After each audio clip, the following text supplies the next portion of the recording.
What's up guys and welcome back to the channel. I'm Andy the Middle-Aged Gamer and this is the Acetech Drumfire full review. Now, as always, let's stick the usual disclosures on screen. Let's grab a drink, make ourselves comfy and jump right in. Alright guys, what is the Acetech Drumfire? Well, the Acetech Drumfire is a chassis-based pistol system. Now, this is designed for the Glock series of pistols, so pretty much all of your general mass-produced Glocks are going to fit this chassis, which is absolutely awesome. We'll get into that. Now, the full set comes with the pistol, the chassis, and the Drumfire accessories to convert it into this amazing piece of kit, and is designed and created by Acetech themselves. So, let's see what they did. Let's zoom in, start at the rear, work our way forward. Let's get into it.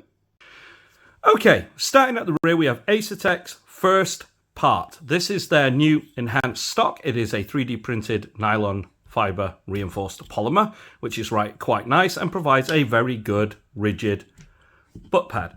It's texturized here, gives you significantly more actual shoulder space compared to the original. If I flip this over, you can see the original one right here that is at a weird curve and ends literally about there. So you've gone from a tiny little piece here to having this nice elongated piece that gives you just a little extra length of pull, a better angle of attack for your shoulder to give you better grip, just a whole better system. Now, that is obviously attached to this long shaft of a stock, and unlike the ASG, there is zero bend, flex or wobble. Even at the actual mount, it's completely solid. That provides a better and more stable shooting platform. Now, we all know the USW from ASG was an amazing design thanks to Carl Brugger originally in the real steel world, but ASG basically took his design, tried to bring it to Airsoft and did a really, let's put it in English, crap term. But they did a shit job. And to be honest with you, yeah, they should hate themselves for that. Basically, this being the Glock series, obviously Carl Brugger was able to update the chassis and make it a lot more lighter, a lot more stronger, longer shaft for the stock, giving you just a better length of pull overall. Now, this is mounted here to the rear, as you can see here, and you do have this push button here to release. Once you've done that, you can see it just slowly move a little bit there, and you can now fold it round. When it gets to here, you will notice there is a latch piece right here on the actual stock itself, and there is a pressure switch here that will just click into it. Now it is stowed in its standard pistol, normal stowed configuration. To deploy, you push with your trigger finger right here on this button, push it forward, that releases the stock. Now if you have the gun at a tilted back angle, this will fly all the way around to the back and stop around about here, allowing you to just lock it on there. And that is thanks to this plunger system here, which is right built into the chassis itself. Now, if we move up, on the top of the chassis, there is a Picatinny rail. Now, I fitted an RMR. You do not get this with it, but you can put whatever optic you want. If you have a T1, you can just directly mount that to it. Any small optic will look good. But unlike previous and third-party iterations, normally it's screwed into plastic with the cheaper ones. This isn't. As you can see in there, they've put brass actual inserts for the threads, so it goes into a very thick, very stable, and more durable system. So you're not stripping the plastic out or anything like that, and it holds your optic perfectly fine and stable. Okay, yes, you do have this window here. This was cut out so you can access the fun switch should you wish to go fun mode if you have a Glock 18, or like the pistol that comes with it has a fun mode, you can literally kind of lock it to the rear, and there is a little switch in there that allows you to go to fun mode. Just better overall. Now, even though there's a mag in, you can see there's a problem there already. It's dropping on a unloaded magazine, which it shouldn't do. Not unless I push this down, but it does. We'll get to that. Now, if we move a little bit further forward, you do have your charging handle here. This is very reminiscent of the APC-9 because it generally is the APC-9's front charging handle. And again, it is reversible to the other side by just letting the slide go forward a bit, pulling the pin out, flipping it around, and then locking the slide back on. It's quite simple. You do get another hole here, which can fit a QD mount. That's sold separately. but you can do that should you wish to fit something there, or you could just do what most people do and fit a bit of bungee cord through, although they have done a cheap job here for you with this small little tie. Now, moving on to the grip here of the pistol that comes with it, which is the Poseidon Orion pistol, the full polymer version, is a nice grip to hold, is the nicest thing I can say. Maybe the trigger, as you can see, is not bad. It's a good trigger, it's light, but there are others out there that are better. The mag release feels a little bit cheap. Just overall feeling of the pistol, once you start using it, you'll see why. Okay, so moving on from there, that's okay. You can see the chassis goes all the way down and is mounted to the lower frame part via an adapter piece just here. We'll show you all that when we take this apart. And is locked in place thanks to this steel pin that crosses through. And you have your Acetech tracer unit at the front, or muzzle device. This comes with a light on either side, 3 at the front, and it will work with red and green BBs. So that's really good. It's a smart function, so it will go to sleep automatically. There is no on or off button. The button here at the front, which basically cycles through the modes. You'll see it by the light inside flashing. 1 flash for normal function, 2 flashes for flash only, and 3 flashes for tracer only, back to 1 again. Charging is simple. It's charged via a USB-C just through here. And as you can see, it's active right now because I'm moving it and it has that shake to wake. You got your nice Drumfire name right here for markings. On the top, we do have our B&T Swiss Cross because this whole chassis system was designed by B&T and Carl Brugger's awesome team. Now, if we flip this around, we do have everything mirrored on both sides, barring this part here. This is obviously your stock release. You do have B&T, your serial number for this chassis, and the B&T logo right there. Of course, you got the Acetech logo right here, but the grip itself is mirrored, minus the slide release. It is right-hand only friendly, even though you can switch the magazine release. Now, speaking of magazines, they do provide you with a 44-round full aluminium CNC magazine designed to run with most Glock pistols, except VSC. I've tested it already. We're getting into that in a moment.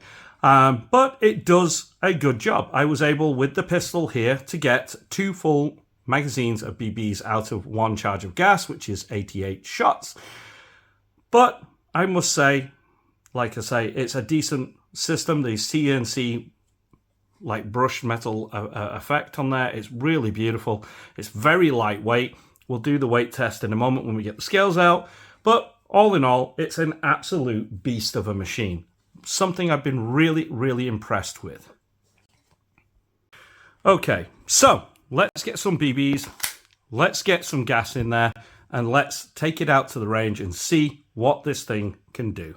I'm using 0.25 gram BBs and Green Gas in the new Acetech Drumfire.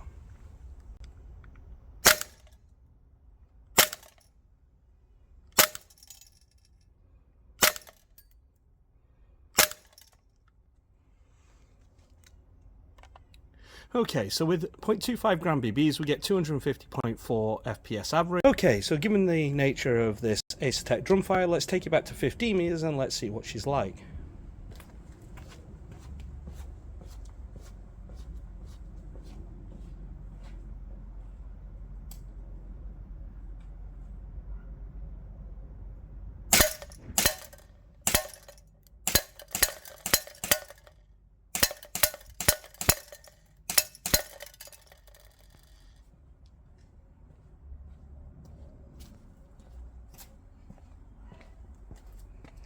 Really good.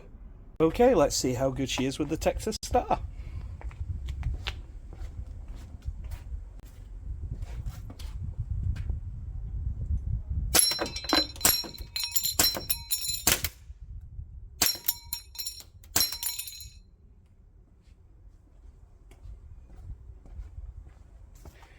Bloody amazing. Okay, so now that we've put it over the chronograph and we've seen that we've had an average of 250 FPS with 2.5 gram BBs, which is perfectly in line with Japanese law. You can see where this pistol is aimed at. And we have our grouping size here. Now, if I take the furthest away from each other, you're looking at 2.5 or just under 2.5 inches, which is really, really good. Now, I have no problems with the performance in that regard, but we are going to get into the performance. So basically just bear with me with the internals right now. So with that out of the way. All right. So as you can see here, the Drumfire has been disassembled as per YouTube T's and C's. We have everything here on the table in pieces. So let's start with the good stuff, okay? As always.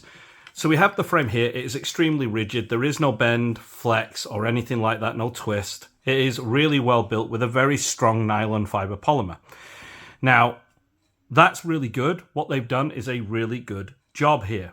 Now, of course, you do get this little piece here, which is their sled or adapter piece, and that gets attached to your lower frame when inserting and is held in place with a steel pin. How do we know it's steel? Here's a magnet. Boink. Steel pin. So this holds everything in place, and as you can see, there is a steel spring in there that is very strong, and it provides enough pressure in this little cutout here, which you'll see when it's rotated into place properly and it's in its place. That will stay in there and it stays locked in. So this doesn't move when it's inside it, inside the chassis, that is, completely fine. It is a really good piece. Now, on top of that, this is the Drumfire. The Drumfire is absolutely amazing. You can see your mode button right here. You do have 1, 2, 3 lights at the front, 4, 5 lights, which is significantly more than you get on a normal tracer, so that's good. You do get the ability to shoot red and green BBs out of this, and you can shoot it with flame or without the flame, with tracer, or nothing at all. It's up to you. Now, it is charged by USB, as you can see. We can see it there, and you do have a little light in here that tells you when it's working. The little light will be flashing. It does have a shake-wake feature, which will bleep when it's on. It's currently asleep, and I prefer to save battery, so there you go. Now, part of this chassis kit, you notice we have a charging handle. Here is the charging handle. It is a steel charging handle there, which is absolutely amazing. It's a nice big heavy chunk of steel, and that is mounted to the slide. I'm going to leave that little bit for just a moment. Let's move down to the frame. Now, the grip itself feels really nice and comfortable. It's smooth. It's got the nice ridges in the design there, just to give you a nice grip. It feels good. And as you can see, the trigger is very light, and it does have its general connections. You can see in here, it is a aluminum transfer bar, steel spring, aluminium rails, aluminium sear, aluminium there, a steel ball bearing, but the hammer itself is not, and you've got a aluminium reset there.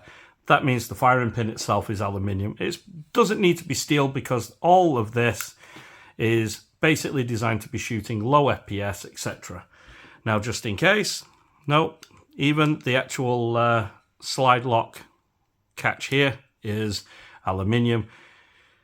And, well, here's the problem. Anyone with a guess, take a look. Tell me why this is a problematic lower. Well, I'm pointing at it if you take the subtle hint.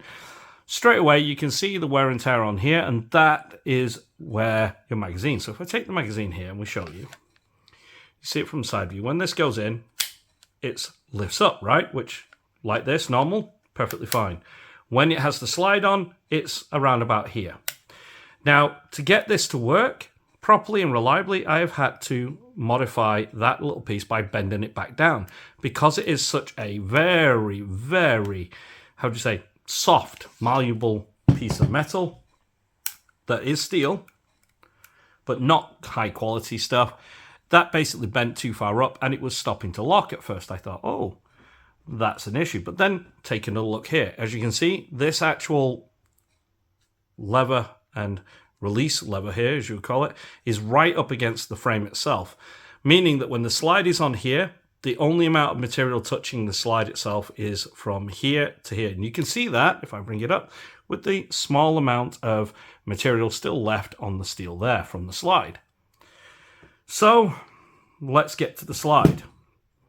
This is the Orion slide from Poseidon. It is a polymer slide, and, well, rather than take a very good jump at copying Marui's design, which has usually reinforced parts here, and the parts here are metal, and it usually has 2 full metal pieces here flat that engage a big piece in here, and usually on that side as well, but if it's only one side, it's still there, and that's inside the slide, giving you the illusion that the button here is doing the job, but really it's what's happening inside. They didn't. They wanted it to catch on plastic, and yep, take a gander at that. This is not centralized, and it was on the edge, and it just ate away at the plastic within 4 magazines worth of that, so that's 4 lockbacks off this supplied magazine. The slide is goosed. It is absolutely trash heap. And the way that he did it was put a steel pin in there, allegedly. Yep, it is steel. But anyone with a keen eye can see that there is a slight kink over to the right as it's just being pushed out of alignment by all this excess material. It's not catching. When the slide goes in, it's not even touching the steel pin, and that's just absolute trash. The only good thing about this slide is the fun switch bit in there, which absolutely awesome. I agree, it is a good idea. But as you can tell, if you know anything about these designs, this is a rip-off of TTI's AAP01 type of switch on there. So, yeah. In the end, it's not good. This slide is easily able to be bent. It's not reinforced well. And don't even get me started with the aluminum RMR mount here. Okay, the steel's a steel, but if you put an RMR mount on there, from what I've read on Reddit, they just rip within 200 rounds. They've ripped the polymer inside that those screws are screwed into and that, and it just rips the sight off. It's not worth it. To be honest, this slide is it's a placeholder for whatever you're going to put in there, okay? And, well, I'm going to be putting something in. We'll show you that when we finish doing this oversight of here. But before we do that, I need, if I can just undo this little screw here, we're going to need, I think that one will do it. We'll find out. I'm going to need to, unscrew this, because this is what makes the slide work. They took out the rear sight to this slide. Place that there. Drop that out. Okay. You can see in there, that's how that goes. And there is an actual piece in there. I'm going to get that out in a moment. But this is your heavy rear sight. It is, again, steel, because steel on steel is important. And yeah, all this is fine. It does the job it needs to do, and that's basically to hold on to your charging handle and allow you to charge the gun. It does reciprocate with the slide, but you won't notice it once you're shooting it because your face is clearly out of the way on that stock. Now, this is your inner barrel and hop. It is a standard Marui Speyer style of hop, but with this one, even with the hop all the way off, there is, I don't know if I can show you that in here, but the hop is still on about 10%. Go figure. That is your aluminium outer barrel. It's nice, and it is threaded. And basically use the adapter piece for it, and away you go if you wish to thread it, but yeah, ain't going to be doing that. That is your recoil rod and spring. When it comes to steel, yes, that is steel. No, that's not. No, that's not. So it's just an aluminium guide rod with a steel spring. Very soft spring as well because of the lightweight slide. Okay, let's clear the deck and let's get in to what I'm going to replace this thing. Okay, so here's what I'm going to put in it. This is the latest VFC Glock 17 Gen 5.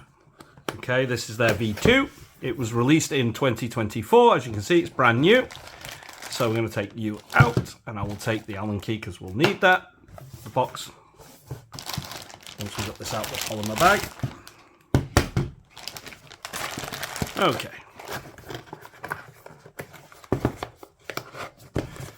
Box done. Out the way. Okay, so we can now take this crappy 1 off. We know it's 1 because it's UK, but as you can see, proof of function works. Magazines, perfectly fine. This is absolutely awesome. And this being the new V2, basically you have a full redesign of the grip. It's a better, more stronger grip, less flex. They've also got rid of the cutout here at the front, made it more correct and traditional, which is awesome, fitting better mag wells and all that. They've also added the serrations here at the front. Of course, you do get all the correct Glock markings there, Glock even on the sight and on the front sight. So that's kind of awesome. All right, so let's get into fitting this. So I'm going to disassemble this off camera because, again, YouTube's T's and C's. Okay, so here we have the frame. Like I say, we have the latest VFC internals, which look absolutely awesome. I do like new guns. That's cool. I didn't feel like it was worth doing a whole video on this on itself, so that's why you didn't see one on the channel yet. That now slots into there, which is perfectly fine and gets into the right place. Now that we've got that out the way, what we are going to need to do is sort out the rear sight. So let's see about taking this thing off.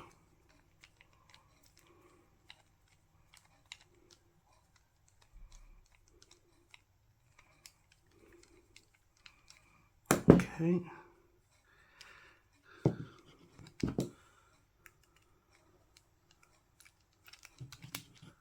Okay, so we can now drop that out the back. We all kind of know how Glocks work. So we take that screw off. We slide out that from the back, which is good. We're not going to need that one yet, but we are going to need to put this back in its place. So that just gets put back in there, making sure everything is lined up. Okay. Now, with that like that, what we are going to need to do is to fit our rear end, which should go into here. As you can see, it just mounts into that place there. We need our new screw because that goes all the way through. And we take this and we screw it all the way back down. Now, when you do yours, you are going to need to put some thread lock on this screw. It's important you do it because under recoil, this thing will back itself out. But I'm just going to do it enough to make it a test of proof of function. But before we take this out to the mill, I will thread lock that. Now I'm going to leave the front sight on. Why not? The rear one, all we need to do so we make sure we don't lose anything is just make sure the screw is thread back on there. Like that. That just keeps it on. We don't lose that. Okay. So now we have the slide ready. We have the charge handle. Let's reassemble everything. So all you're going to need to do is put the slide in up here. You can see it goes into a shelf right there at the back. It just locks onto there and here at the front. And all we're going to need to do now is use something very wide and strong that fits that hole. Push that spring down and we can insert this piece. Now what you need to do is make sure that that wedge piece is facing that way, okay? Because there is very little purchase and it'll just slide in nicely in line. Once you've got it in line, you rotate it and then that little cutout piece will sit where that is. So let's get that done now. Okay, so with the pin in place, it should look something like that. It will all click in. It's a bit of a faff, but this is now rigid in. It's not moving anywhere. It's completely locked in, which is really good. Now, we have to reassemble our slide, which only goes in one way. Click like that. And of course, we take our guide rod and we hook it back in. Now, it's in. What we need to do next is obviously get this thing in line and then we need to turn the hop back on to where it was. So about there. Okay, now of course you're going to be setting this before you put the tracer unit on, but once you've done that, all you need to do now is realign it like that. Okay, and then we can just push it back ever so slightly. And at this point, you need to push it just till it gets to here. You don't lock it onto the slide yet. You put this through like this. Once that's on there, now you can lock it on the slide. As you can see, we have a working, beautiful pistol. Now, of course, what you need to do next is test fire it, get your hops there so it's straight, then you can do that. Obviously, like I say, you will have made sure that the screw inside that is completely like thread locked, otherwise it's going to come off. Next is just putting the front on, which just goes in like this. Okay, and as you can see, everything lines up pretty fine. And then we just tighten the front on very easily. Threads in one way, and that's it.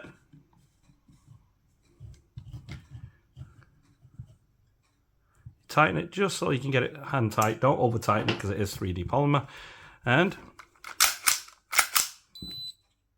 function test. You can hear the thing come on now. So we got gas in there. Hey, awesome.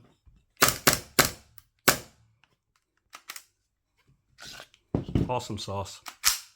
Brilliant. Amazing. And it's ready to go. All right.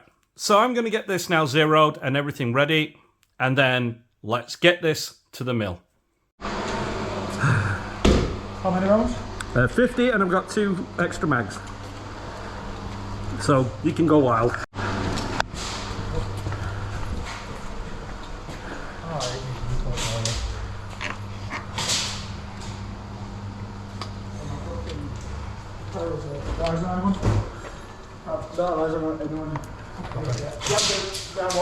Water barrels behind them. Possibly the location.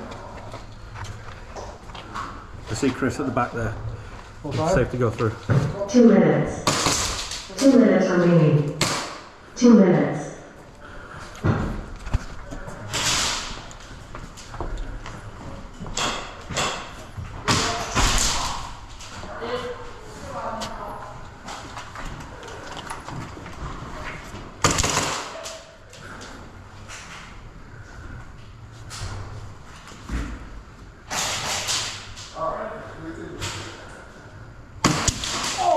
Hey!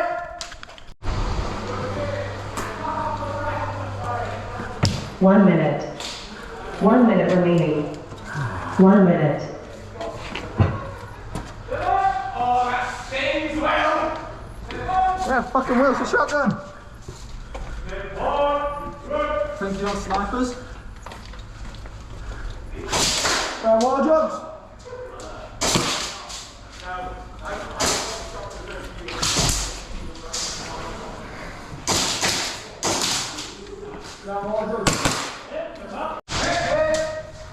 How are we looking, Johnny? Yeah, should be alright now. Game over. Okay, if you got this far in the video and you like what you see but you're not subscribed, hit that subscribe button, hit that notification bell and like button. As always, it really does help this channel out a huge amount and you help me feed my family. So thank you for everything that you do. Okay, so what do I think about the Acetech Drumfire? Well, to be honest with you, I am really impressed. As a chassis system, this is just phenomenal. It fits all of your Glock 17s, even Glock 19s to an extent. It will fit and feed and run. Now, I'm really impressed with it. I really do think it's phenomenal. I think that everything that you see here is just a really good value. The only thing that I don't, and that is, to be honest with you, is the pistol that came with it. This is the biggest hunk of junk I have ever seen. A poor man's ripoff of Tokyo Marui, so yeet.